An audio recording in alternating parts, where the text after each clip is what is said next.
Hey everybody, wanted to make a quick video showing my Ackie monitor setup. So this took a little bit of time and effort to build the cage. Started off with framing it out and then applying the plywood to the externals, and then on the front end I used select boards instead of plywood. I wanted it to be pretty high quality, and I think that's what I've achieved with it. So I basically framed it out and then filled it in with the plywood. And then I went over all of the seams, specifically from about 15 inches down. Specifically went over those with fiberglass resin and fiberglass. That way I could seal it. I wanted to make sure this was 100% sealed, waterproof, good to go, won't rot. It's going to last a long time, and it's going to be capable of handling a lot of weight. And as you can see at the bottom, I have wheels, which I have yet to take the sticker off the left side. And over here, this one is still exposed. I need to paint those black to get this kind of a more finished look.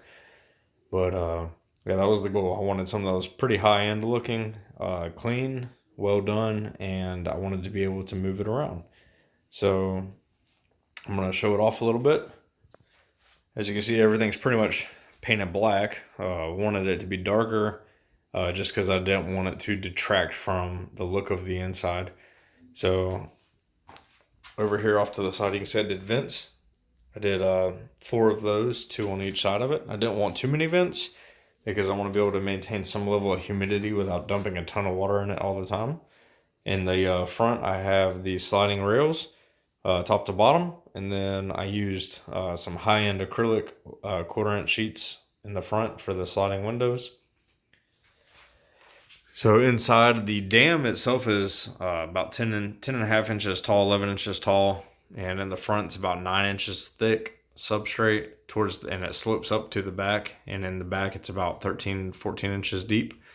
The stack over here is very stable. It's actually built on top of some more rocks that are underneath it. Think kind of like a cinder block is underneath it, basically, so that the Ackie cannot dig underneath it and cause instability issues and cause it to collapse on top of himself. There are some live plants in here. Couldn't even begin to tell you what they are. I mean, I know there's the aloe in the back. And other than that, I'm not really sure what the other plants are called. I got them at Lowe's or Home Depot in the little succulents section of the plant department. Made sure that the roots were clean of anything, no fertilizers, any of that sort. So basically what I did, I got the substrate in there. It's a good mix of sand, moss, and topsoil.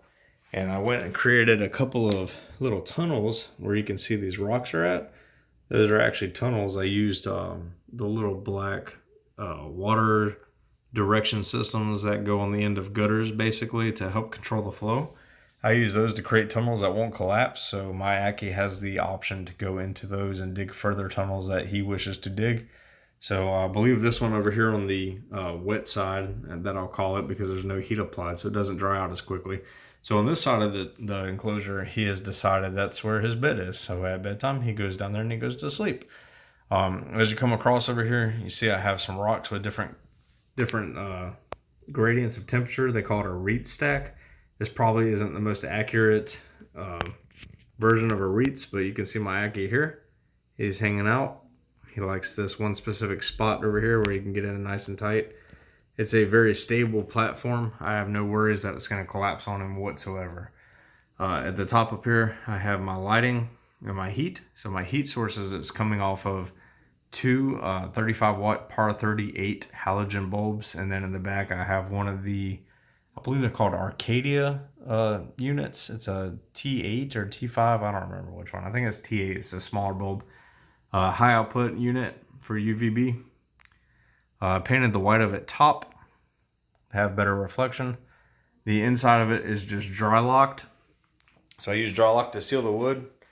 I have multiple coats of the dry lock, and then I painted over it with a high quality waterproof latex paint. I think overall it turned out really well. It moves around nicely on the wheels. I don't think that I have any risk of it collapsing, falling apart, rotting, any of the sort anytime soon. I feel like did a pretty good job of putting it together. It's a good example of something to go off of. And at some point I will end up adding into the video pictures of my step-by-step how I did it. I did not film myself building it. There was a lot of effort put into this. I probably built it somewhere over the course of 15 to 20 hours. I didn't actually time it out, but it's well worth it to do it yourself, invest in it. I got about 600 bucks total into it for everything, but I'm very happy with the way it came out. And the Ackie monitor I have in here currently seems to be loving it. And one of the best things is I can relocate it throughout the house. So it's currently in my guest room. So whenever I have guests come over and stay, I just roll it out the door. I know it looks too big to get out there, but I promise it fits out of the door. And I put it into the dining room to get rid of it out of here for a little bit. But yeah, that's it.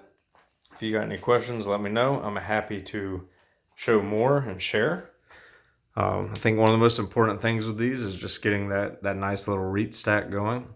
I have a good little temperature gradient. The top of it, basking spot's about 145, 150.